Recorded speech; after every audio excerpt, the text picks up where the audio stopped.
Hello friends, welcome to Jinit classes छलवा। तो जैसा कि ये टॉपिक है, आपने अभी देखा होगा, इस टॉपिक का नाम ही है क्वेश्चन आंसर सीरीज़। तो हमारी संस्था आपके लिए कुछ क्वेश्चंस लेके आई है और इस क्वेश्चन का जो आधार है वो पिछले 2 लेक्चर हैं। जो लेक्चर मैंने आपको बताया था कि ये 2 लेक्चर ऐसे हैं जो एग्ज़ाम ओरिएंटेड है और एग्ज़ाम में यहाँ से क्वेश्चन पूछे जाते हैं और आपको इससे फ़ायदा भी होगा। तो उसी पर आधारित कुछ क्वेश्चन हैं जो आपको एग्ज़ाम में काफ़ी मदद करेंगे। तो आइए उन क्वेश्चन पे डिस्कशन करते हैं। हाँ, एक चीज़ मैं यहाँ स्पष्ट कर देना चाहूँगा, कुछ बच्चे अक्सर मैसेज वगैरह करते हैं व्हाट्सएप पे कि सर हिंदी भी चलवाइए, इंग्लिश भी चलवाइए, मैथ भी चलवाइए, रीजनिंग भी चलवाइए। तो बच्चे हैं ना, नादानी कर जाते हैं, लेकिन मैं टीचर हूँ, बच्चा नहीं। आपको मालूम होना चाहिए लॉकडाउन चल रहा है, लंबी छुट्टी नहीं चल रही है, ये लॉकडाउन है। लॉकडाउन में सब परेशान है, हर आदमी कहीं ना कहीं फंसा हुआ है। 7 अप्रैल को जब मैंने पहला वीडियो बनाया था तो उसमें स्पष्ट कर दिया था मैंने कि मैंने पूरी कोशिश की थी कि आप लोग को सारी सुविधाएं मिलें, सारे टीचर मिलें। और फिर मैंने ये भी कहा था जो संभव नहीं हो पाया है इसलिए मैं अपना वीडियो बनाऊंगा, बाकी लोग नहीं आ पाएंगे। पता चला लपर लपर में हम भी बोल जाए। कुछ टीचर होते हैं ना ओवर कॉन्फिडेंस, थोड़ा चढ़ा दो तो चढ़ जाते हैं, तो लपर लपर में वो बोल जाते हैं आपको हम ये भी देंगे वो भी देंगे। कहाँ से दे दोगे? लॉकडाउन है, प्रशासन है, सिस्टम है, सब आपके रिश्तेदार नहीं है लंबा लंबा फेंक के। तो इस वीडियो के माध्यम से एक चीज़ और, एक क्वेश्चन भी है और एक चीज़ और बताना चाहता हूँ। कुछ टीचर्स भी ओवर कॉन्फिडेंस में होते हैं, कुछ बच्चे भी ओवर कॉन्फिडेंस में होते हैं। तो बच्चे जो ओवर कॉन्फिडेंस में होते हैं वो ज़्यादा से ज़्यादा क्या करेंगे? नहीं होगा सिलेक्शन। आए 8-10 साल तैयारी करें, उसके बाद जाएं कुछ काम करें, दुकान उकान खोलें। और कुछ टीचर ओवर कॉन्फिडेंस में होते हैं। स्मार्टनेस इसमें होती है, पहले अपनी क्षमताओं को आप पहचानिए, बोलने से पहले देखिए कहीं हम गलती ना कर दें कहीं। ठीक है, तो आइए क्वेश्चन आंसर सीरीज का आज पहला पार्ट है और इसका पहला क्वेश्चन है। तो क्वेश्चन उन्हीं को बेस बना के बनाए गए, जैसे नागरिकता एक टॉपिक आपको पढ़ाए थे वो, और दूसरा है दल बदल कानून, एंटी डिफेक्शन लॉ। अब देखिए पहला क्वेश्चन है, निम्न में से कौन नागरिकता के अर्जन हेतु शर्तों को नियत करने के लिए सक्षम है? अर्जन का मतलब होता है प्राप्ति। ठीक है, ये क्वेश्चंस होते हैं, इनकी शैली कुछ ऐसी होती है, कुछ शब्द जटिल होते हैं। जटिल शब्द वो होते हैं जिन्हें सरल करके कई शब्दों में बांटा जा सकता है। जैसे अर्जन लिखा है तो अर्जन का मतलब होता है प्राप्ति करना, प्राप्त करना। ठीक, अभी क्वेश्चन पूछता है निम्न में से कौन नागरिकता के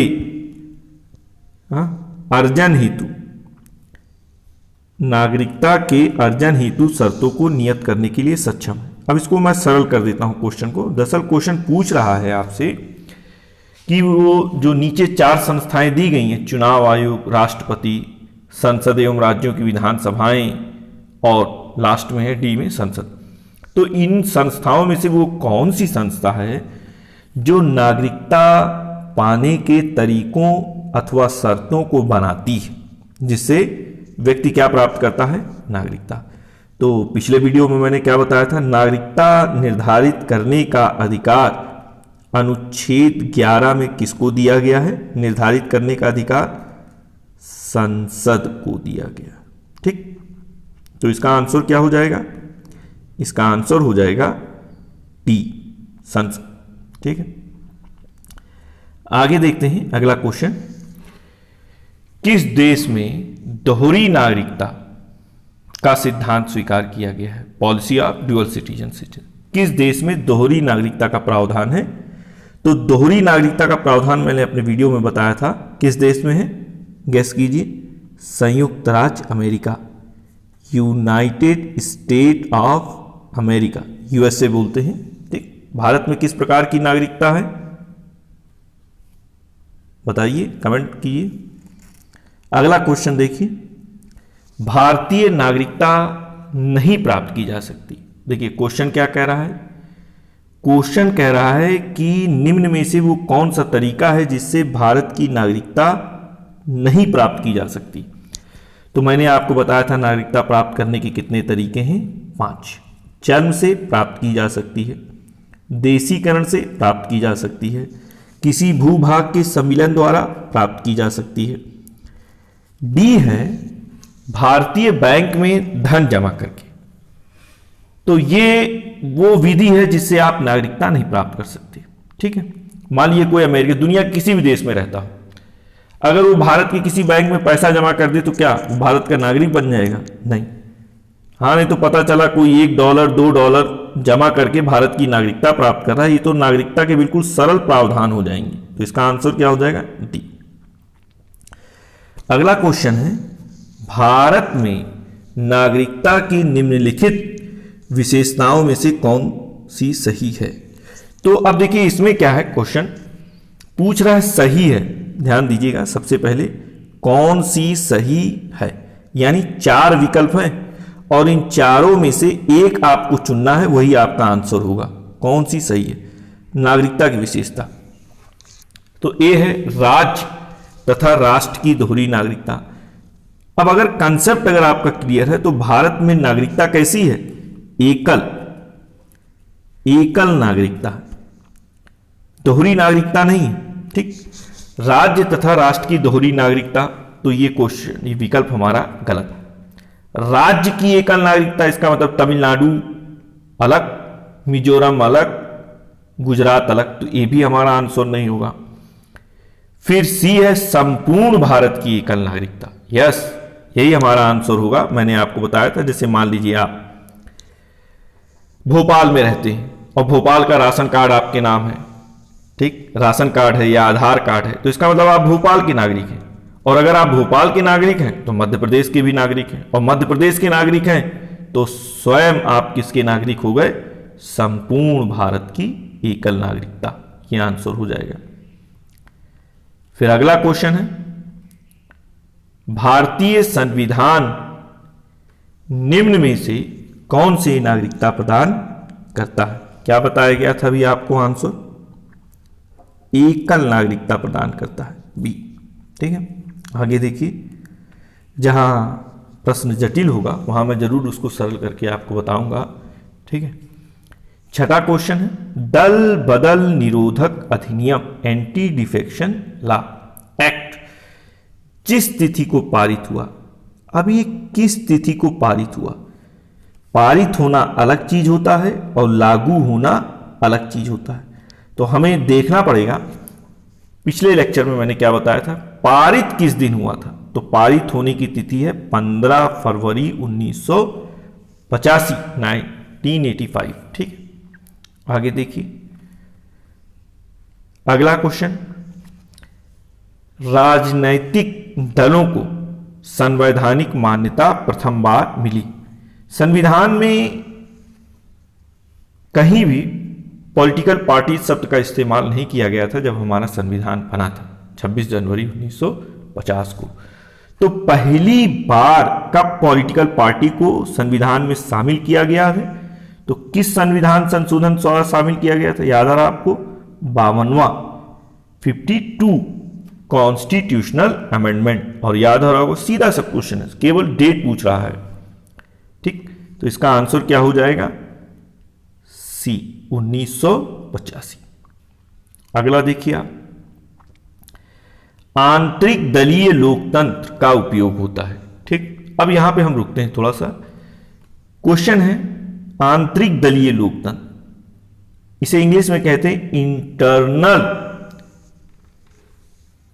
डेमोक्रेसी, इंटरनल पार्टी डेमोक्रेसी। ठीक, अब आप ऐसे समझिए,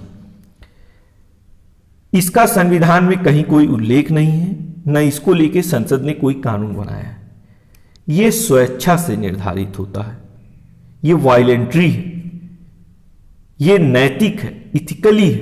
जैसे मान लीजिए मैंने कोई पार्टी बनाई, ठीक है, और पार्टी बनाने के बाद उसमें कुछ पदाधिकारी होते हैं, उसका अध्यक्ष होता है, उसका उपाध्यक्ष होता है, उसके महासचिव होते हैं, उसके महामंत्री होते हैं। ठीक, तो कौन बनेगा अध्यक्ष, कौन बनेगा उपाध्यक्ष, कौन बनेगा महामंत्री? भारत में आप देखिए ज्यादातर पॉलिटिकल पार्टीज ऐसी हैं कि बाप अध्यक्ष है, उसके मरने के बाद या उसके बाद उसका बेटा बनेगा, फिर उस बेटे के बाद उसका बेटा बनेगा। ये काहे का लोकतंत्र है? तो आंतरिक दलीय लोकतंत्र, इंटरनल पॉलिटिकल डेमोक्रेसी शब्द का इस्तेमाल करने का मतलब होता है कि कोई भी पार्टी हो, उसका कोई भी पदाधिकारी हो, वो अपने पार्टी के सदस्यों द्वारा निर्वाचित होना चाहिए। पहले पार्टी उसे चुने, फिर जनता उसे चुने। यह है इंटरनल डेमोक्रेसी। हमारे यहां ज्यादातर पार्टीज में सिस्टम नहीं है। कुछ अध्यक्ष तो ऐसे हैं जो 25-25, 30-30 साल से अध्यक्ष बने हुए हैं, वो किसी और को वो पद देना ही नहीं चाहते। उसके दो कारण हैं, पहला डर, दूसरा और कोई विकल्प नहीं है। ठीक, तो आंतरिक दलीय लोकतंत्र का अब आप यहां देखिए, अपने आप अभी आपको मतलब निकल आएगा। आंसर देखिए, कमेंट कर सकते हैं आप अगर आप किस चीज समझ में आ गई है। ऐसी सरकार के लिए जो कई दलों द्वारा साझा कार्यक्रमों के साथ गठित हो। ठीक, अब हम बी विकल्प देखते हैं। ज्यादा जल्दबाजी करने की जरूरत नहीं है। मैंने कहा ना, ओवर कॉन्फिडेंस बर्बाद कर देता है, स्टूडेंट को भी, टीचर को भी। बी है ऐसे दल के लिए जो शासन गठित करने वाले दल अथवा दलों से निकटतम। सी, दल का आंतरिक चुनाव जो दल के पदाधिकारियों के चयन हेतु समय समय पर हो। हमें आंसर मिल गया। हालांकि हम डी भी देख लेते हैं। शासन की गोपनीयता जो शासन में साझेदारी करने के लिए वाले दलों हेतु बीच में। गोपनीयता शब्द का यहां इस्तेमाल हो रहा, कोई मतलब नहीं है। अब पदाधिकारियों देखिए, सी देखिए, दल का आंतरिक चुनाव जिसका सरकार से और संस्थाओं से कोई लेना देना नहीं। दल का आंतरिक चुनाव जो दल के पदाधिकारियों के चयन हेतु समय समय पर होता। जैसे आप पार्टी के अध्यक्ष हैं तो कितने साल के लिए अध्यक्ष रहेंगे, ये नियम होना चाहिए। मान लीजिए आप 3 साल तक पार्टी ने अध्यक्ष का कार्यकाल 3 साल निर्धारित कर दिया और आप 3 साल अब पूरे हो गए। अब आप दोबारा पार्टी अध्यक्ष बनना चाहते हैं तो भी 3 साल बाद कार्यकर्ता उसे चुने। यही है आंतरिक लोकतंत्र। ठीक है, आगे आइए अगले क्वेश्चन पे। क्वेश्चन नंबर 9, यदि सदन का अध्यक्ष यानी पीठासीन अधिकारी, यदि सदन का अध्यक्ष, पीठासीन अधिकारी बोल सकते हैं आप, चेयरमैन बोल सकते हैं, स्पीकर बोल सकते हैं, यदि सदन का अध्यक्ष अपने दल से त्यागपत्र दे देता है तो उसकी सदस्यता पर क्या प्रभाव पड़ेगा? ठीक, ये क्वेश्चन है। अब मैं इसको थोड़ा सरल करके बताता हूं। ठीक, कि क्या दल बदल कानून यहां पे लागू होता है कि नहीं लागू होता है, ये प्रश्न की मांग है। जैसे मान लीजिए लोकसभा अध्यक्ष हैं ओम बिरला, तो आप और हम सब जानते हैं कि ये बीजेपी के लोकसभा सदस्य हैं। बीजेपी ने इन्हें क्या किया, लोकसभा अध्यक्ष बना दिया। तो लोकसभा अध्यक्ष या विधानसभा का अध्यक्ष बनने के बाद क्या दल बदल कानून इनके ऊपर लागू होता है कि नहीं? अगर कोई व्यक्ति लोकसभा का अध्यक्ष बन जाए या विधानसभा का अध्यक्ष बनता है और वो अपने पार्टी के दिशा निर्देशों, आदेशों का पालन नहीं करता है और पार्टी उसके ऊपर दबाव डालती है कि आपको अध्यक्ष हमने बनाया, अगर आप हमारे हिसाब से नहीं चलेंगे तो हम आपको पार्टी से निकाल देंगे, तो पार्टी उसे निकाल जरूर सकती है, लेकिन क्या इसका इसके पद पर कोई प्रभाव पड़ेगा, वही पूछ रहा है। तो एक बात जान लीजिए, स्पष्ट कर दूं मैं, अगर इस तरह किसी अध्यक्ष को, लोकसभा अध्यक्ष या विधानसभा अध्यक्ष को पार्टी निकाल देती है अपनी पार्टी से, तो उसके पद पर और उसके कार्यकाल पर कोई प्रभाव नहीं पड़ेगा। ये दल बदल कानून के अंतर्गत नहीं आता, इस चीज को ध्यान में रखिएगा। अब देखिए क्वेश्चन फिर से, यदि सदन का अध्यक्ष अपने दल से त्यागपत्र दे देता है तो उसकी सदस्यता पर क्या प्रभाव पड़ेगा? ए, उसका पद रिक्त मान लिया जाएगा, राष्ट्रपति उसे उसके पद से निष्कासित कर देगा, वह अपने पद पर पूर्व की भांति बना रहेगा। टी, उपर्युक्त में से कोई नहीं।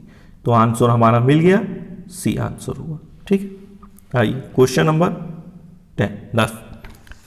दल बदल कानून 1985 से संबंधित संविधान संशोधन है। अब इसको थोड़ा रुकिए और देखिए, जल्दबाजी नहीं। हमने पढ़ा है कि दल बदल कानून 1985 किस संविधान संशोधन द्वारा बना था?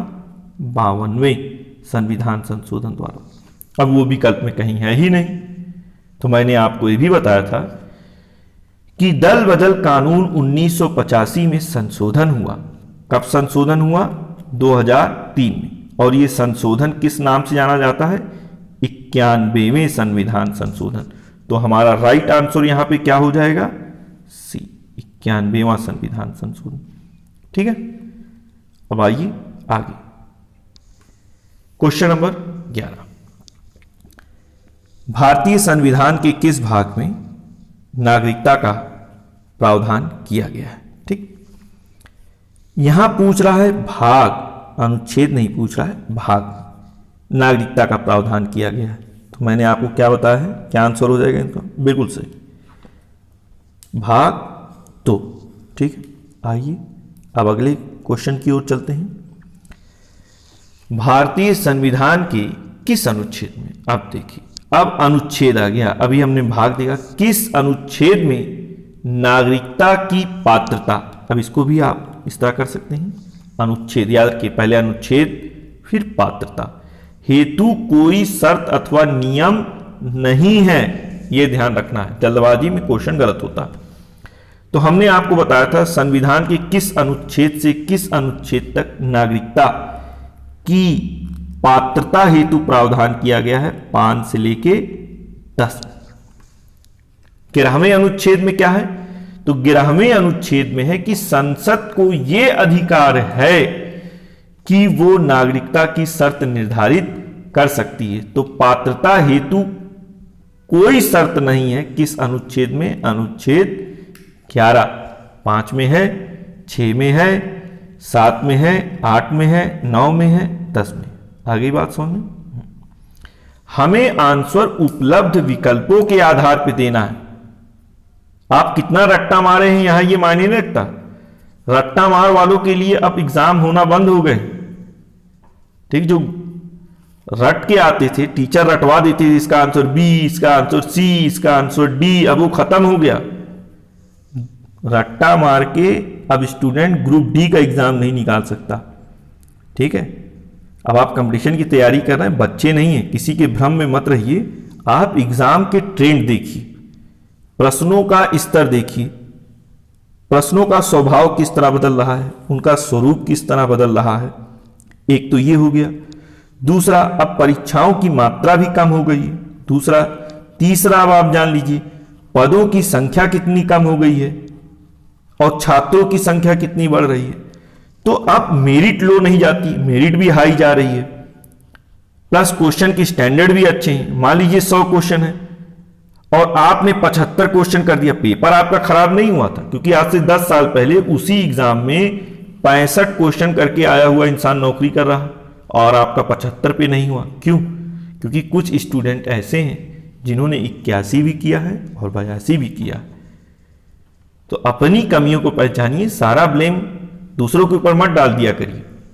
कोचिंग का काम केवल इतना है कि आपको सेलेक्टिव स्टडी कराए, क्लास में कंसेप्ट क्लियर करे, फैक्चुअल मैटर उपलब्ध कराए, आपको बदले हुए पैटर्न के हिसाब से बताए उसमें किस प्रकार के संशोधन हुए हैं।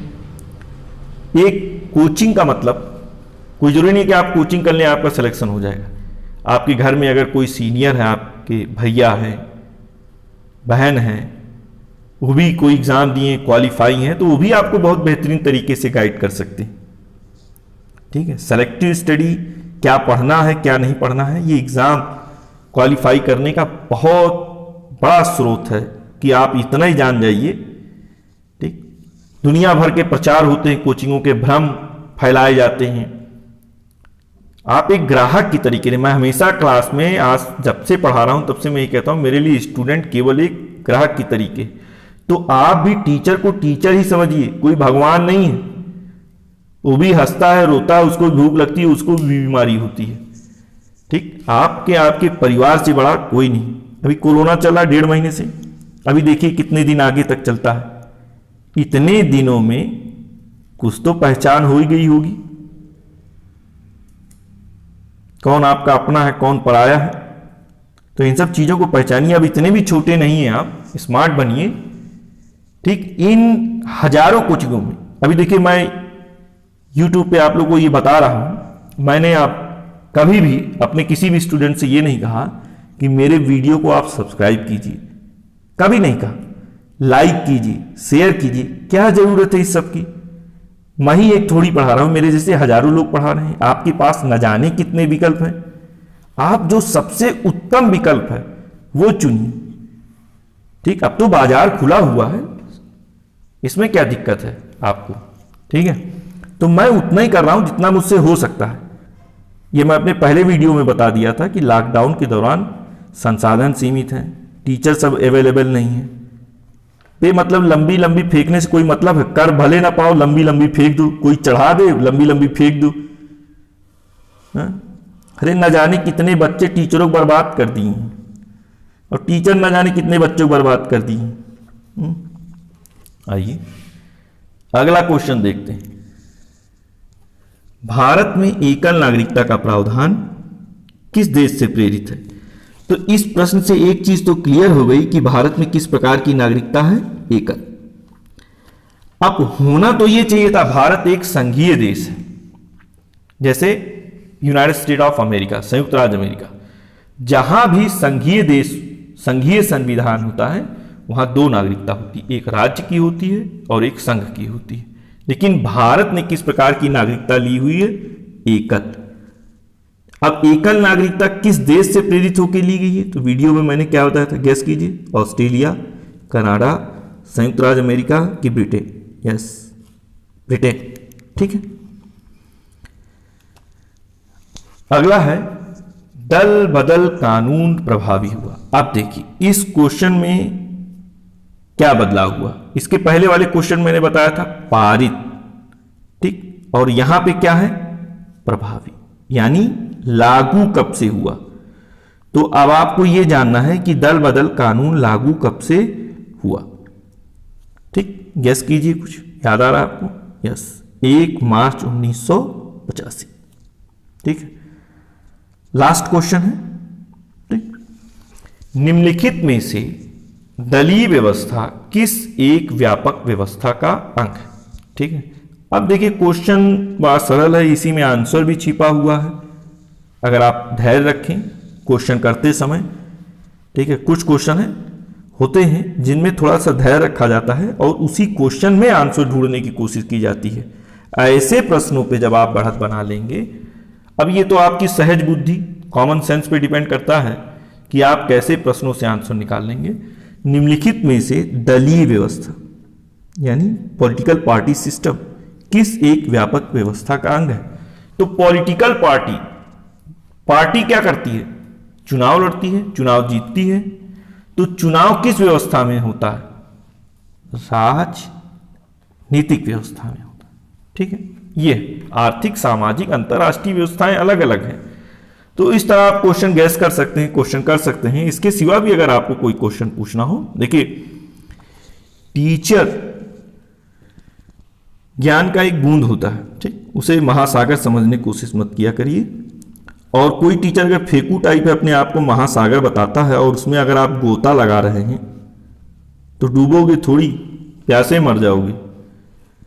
तो कोशिश किया करिए, थोड़ा अच्छे और बुरे की पहचान कीजिए, और कौन से क्वेश्चन सरल हैं, कौन से कठिन। आपको और अच्छे अच्छे क्वेश्चन आपके पास है, मैंने अपना मोबाइल नंबर भी आपको दिया है, आप उस पर आप व्हाट्सएप कर सकते हैं। बच्चे करते मैं बताता हूं, सब कुछ एक ही जगह संभव नहीं। ठीक है, जो दूर हैं, जो आ नहीं सकते कहीं से, लॉकडाउन है, आप समझिए, जब मेरे लिए समस्या है तो आपके लिए भी समस्या है, सबके लिए समस्या है। चीज़ों को इतना आसान मत बनाइए। तो अगर आप व्हाट्सएप करके क्वेश्चन पूछना चाहते हैं तो व्हाट्सएप नंबर भी मैंने आपको दे दिया है, आप उससे कर सकते हैं। मैंने अपना पर्सनल व्हाट्सएप नंबर भी दिया हुआ है, तो 9456 1 1 2, ठीक है, तो क्या क्या हो गया 9 4 5 1 1 2 7 6 4 0। आप इस पे व्हाट्सअप करके अपने क्वेश्चन भेजिए, मैं तुरंत उसका आंसर बताऊंगा अगर मुझे आता होगा तो। कोई ज़रूरी है कि मुझे सब आए, ठीक है। तो ठीक है फ्रेंड्स, मिलते हैं फिर अगले वीडियो में। Have a nice day.